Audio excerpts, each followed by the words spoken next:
Hello everyone, this is Quick. This is my playthrough of Dark Souls Prepare to Die edition. These first couple fights go by really quick. I actually forgot to target Taurus Demon here, so he should have died quicker. This is Hellkite on the bridge who dies really, really quickly with Dark Bead. And that's the end of Hellkite, who's actually one of the harder fights in the game if you try to fight him straight up, but Darkbead just kind of destroys him. So I'm doing this playthrough with the Calamity ring on, which makes you take double damage from everything, except for falling damage. It does not make you take double damage from falling damage. Darkbead is from the new content, is extremely powerful spell against old world bosses, not so much against the new world bosses. You're going to see here that, again, I'm using Darkbead. Right when he died, he got off his little bomb attack and killed me, so we had dual death there. Capra Demon, one of the more pain in the ass fights with the Calamity ring on, because you really just can't get hit, and these dogs do immense amounts of damage when you have that ring on. I'm not wearing very strong armor because I'm trying to use the fastest roll, so that doesn't help me either. Wearing very light gear, so I'm using like the Dark Hand. And I'm also wearing Siren's armor, which is also from the new content. Gaping Dragon. Gaping Dragon does not like Darkbead at all because it just completely destroys him. Look how fast this fight is over. That's just done. I do have 99 int, but supposedly the Darkbead is not, any of the dark spells are not affected by int, so it really only helps you with the older crystal spells, regular sorceries. Quelaag, super easy. If Quelaag jumps at you at the start, by the way, just roll right through her. You'll go right under her and come out the back and be in very good position to do a lot of damage. This fight, oh boy, this fight was a real pain because basically one hit and you're dead. So the first time he comes down with all those heads, just trying to find a spot that you could stand that you're not going to take damage in is kind of a pain to learn. So beware on this fight when you use the Calamity ring. If you're wearing light armor, you know.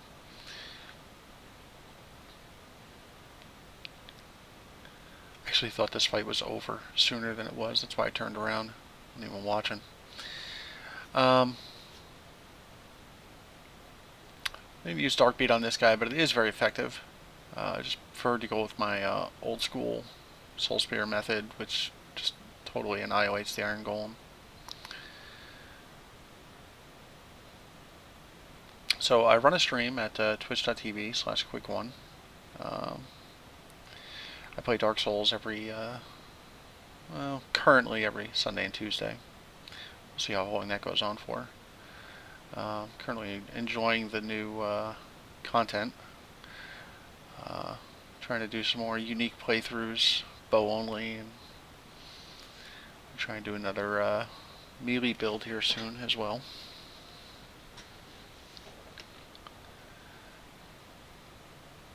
So this fight, as a sorcerer, this fight really is not that hard.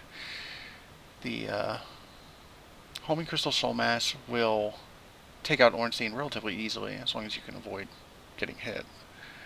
Like 3 casts and it's done. And then, you know, either one that you kill first, you can use this method right here of trying to keep them behind a pillar and then just blast them with spells while they're on the other side of it, stuck. Darkbead, again, just totally annihilates these bosses. You know, it just does so much damage.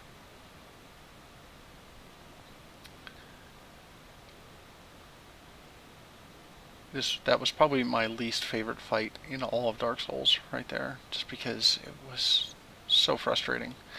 There was so many times where you would go and you'd want to get Solaire to help you, and you're just getting invaded, and that's just the most frustrating thing when all you want to do is progress. This fight, again, not very hard. You're just kind of waiting to get close, and then just doing as much damage as possible while you're there. Again, on this fight, any kind of hit with the Calamity ring on, and you're just dead. Totally dead. This fight is stupid easy with the Dark Bead because you get the spread. So as long as you can see kind of where Priscilla is, just put the spread in that direction, and you're just going to do damage. Doesn't matter if she's visible or not. I kind of watch for the footprints on the ground. That's how I figure out where she is, and then use the Dark Bead to just mow her down. My aiming there was just horrible. So right there, that was a hit. I'm pretty sure she's going to come visible right here. And for some reason, I also got the dagger, which makes no sense to me. But I'll take it. Really easy fight, though. Even without Dark Bead, once you could see where her footprints are, even as a melee, it's really easy to take her out, as a melee, I could usually kill her without even getting hit.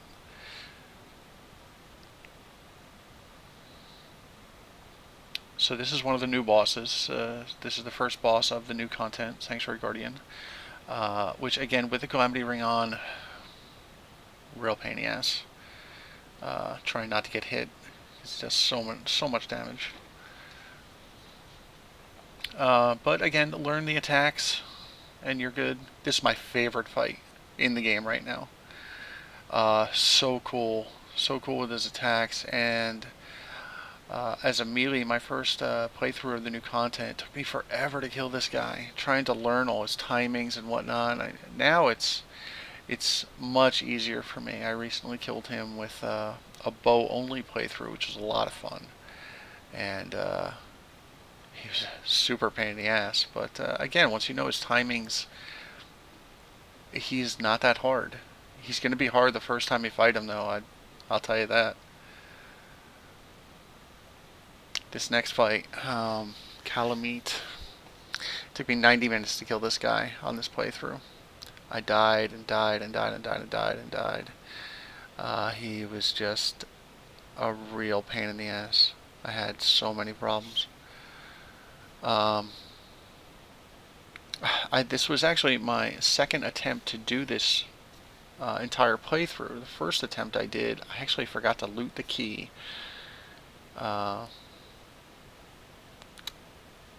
To be able to do this fight. You need a key in order to talk to Go, or Golf, however you say his name, and he'll get this dragon to land. So on the first attempt through this, I killed the chest that had the key and left the key on the ground. And by the time I realized and went back, it was gone. So that was not fun. I had to redo this entire playthrough. But I do have an unedited version of this video. It has the entire playthrough. It's about 7 hours long. You can see all the deaths that I had and all the frustration that I had. I didn't put any commentary over it. It's just from my stream, so whatever I was talking about when I was doing it, that's in the video.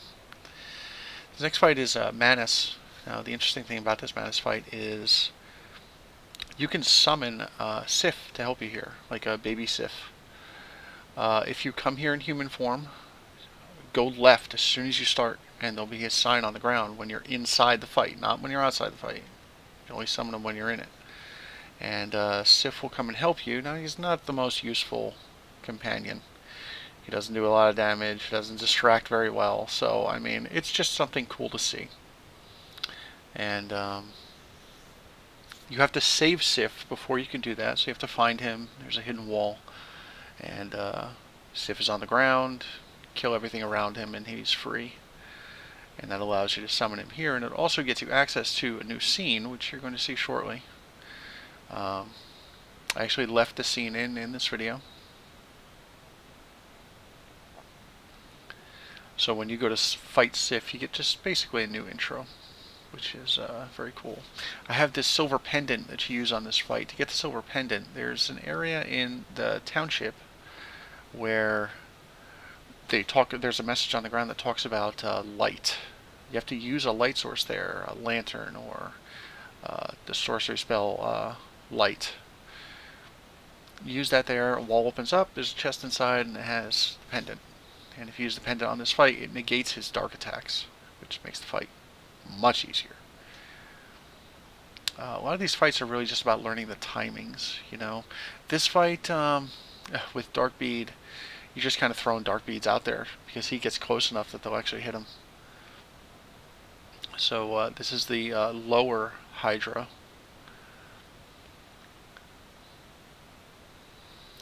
And as you can see, not very hard to take out. I included these because when I made my original playthrough, a lot of people gave me shit about not putting Hydras in there, not putting Med of Chaos in there, so I wanted to include as much as possible on this video. So this is the new scene with Sif that you get for saving Sif in the past, in the new content. And he comes over here and recognizes who you are, and yeah, well, it's a very touching scene. Everybody loves Sif. Even though I'm going to destroy him right after this because he still insists on fighting me. I think part of this scene is Sif recognizes you and recognizes his past, but Sif is not what he used to be, and I think just wants you to kill him. I think that's what this is. He fights you because he realizes that this is the end for him. At least that's what I get from it. Maybe not.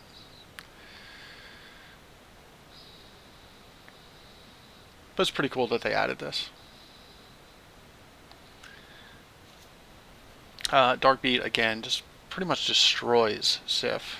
I don't know how I survived that hit. The hit should have totally killed me. But I was kind of glad that it didn't.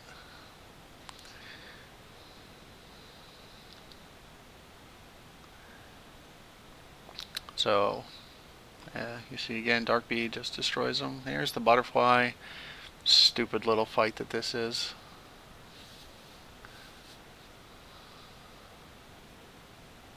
Those things, if they hit you, I mean, even without the Calamity ring on, that is a one-shot.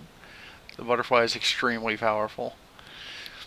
4 Kings. When I was doing this video, a lot of people in my stream thought that 4 Kings was going to be a problem, but again, Dark Bead is so devastating on these guys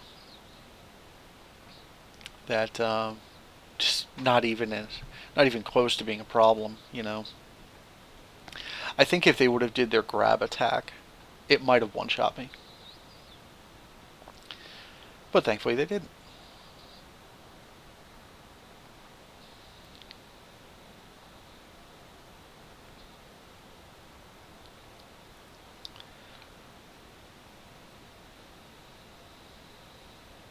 So, I mean, even without Dark Bead, you do this fight exactly the same. You can do it as a melee, as anything, you know, just stay close to him. Keep strafing off to the right while you got him targeted, and you can avoid their attacks very easily and get your hits in as they're recovering from their attack. You know, you see me spinning around here, I'm just kind of waiting for one of them to appear and trying to watch where it's coming from.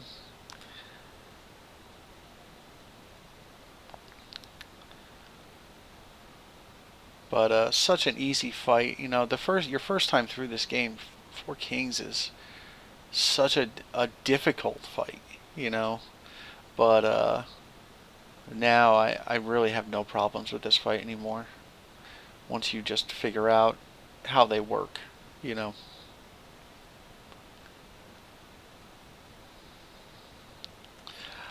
The earlier playthroughs with this character, you go in there with Dark Bead and you do so much damage that you'll win the fight with only killing 3 kings, which is pretty funny. You kill the 3rd king and the fight's just over.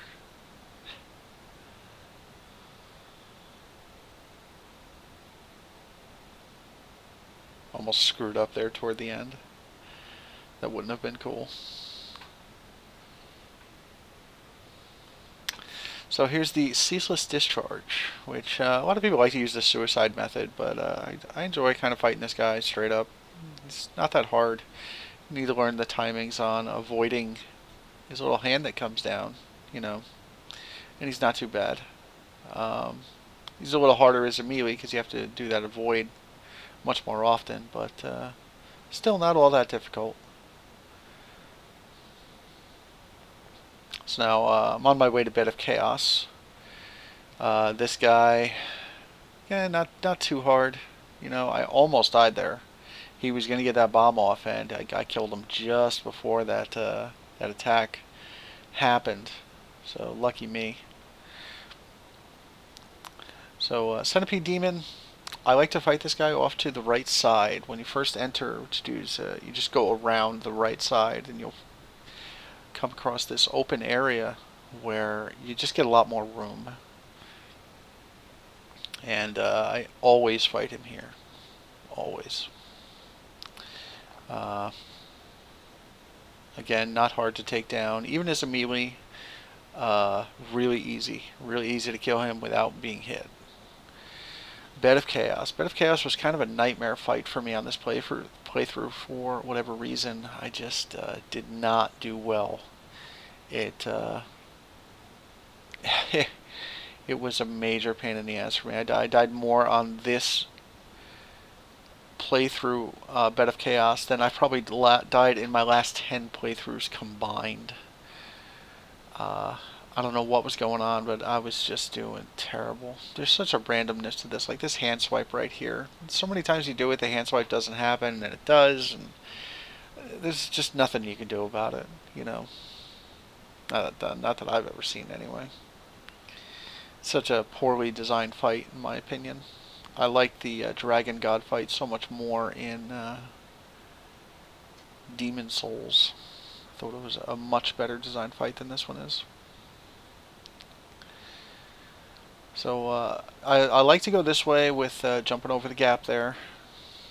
Of course, there's still a lot of randomness that'll screw you. Going that way, you can jump over the gap and then his hand comes down and kills you. Pretty much nothing you're going to do about it. So I avoid this fire. Yay, I avoided the fire. I didn't get hit, but oh, I'm a piece of shit boss, so here comes my hand to kill you.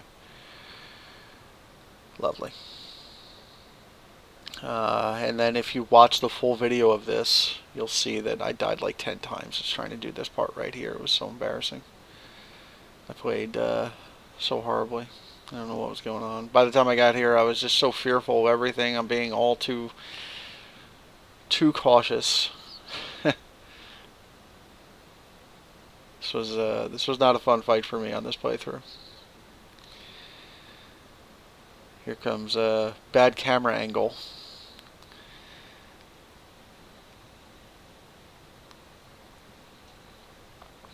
Such a shitty fight. So yay, that's done. This pinwheel fight, I had a couple of problems editing this one out because when I took my videos from Twitch, this video stretched over 2 different videos. This tiny little fight. One of my videos ended in the middle of it, so I just had some problems editing this one. So it lasts a little longer than it should. Not a big deal. Pinwheel's such an easy fight. Although I have died to him. Every once in a while you miss or whatever, and he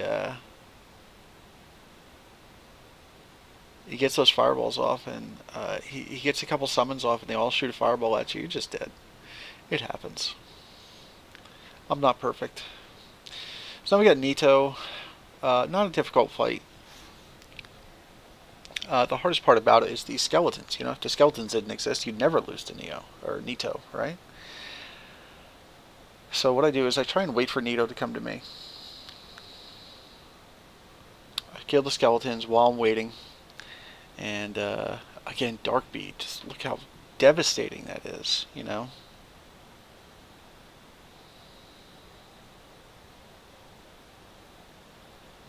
And a few casts and he's gone. He is gone.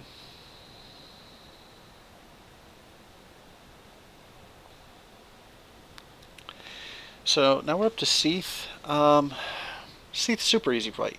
I was so disappointed with this fight on my first playthrough because even with a melee, you just don't target him at all. Just walk by the right side of him, right by this tail here, and just hit it over and over and just follow it and hit it and he'll die.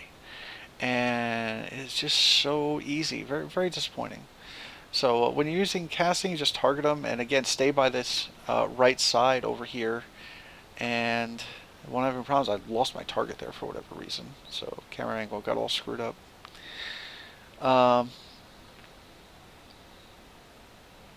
Dark Bead does not work very well on Sif.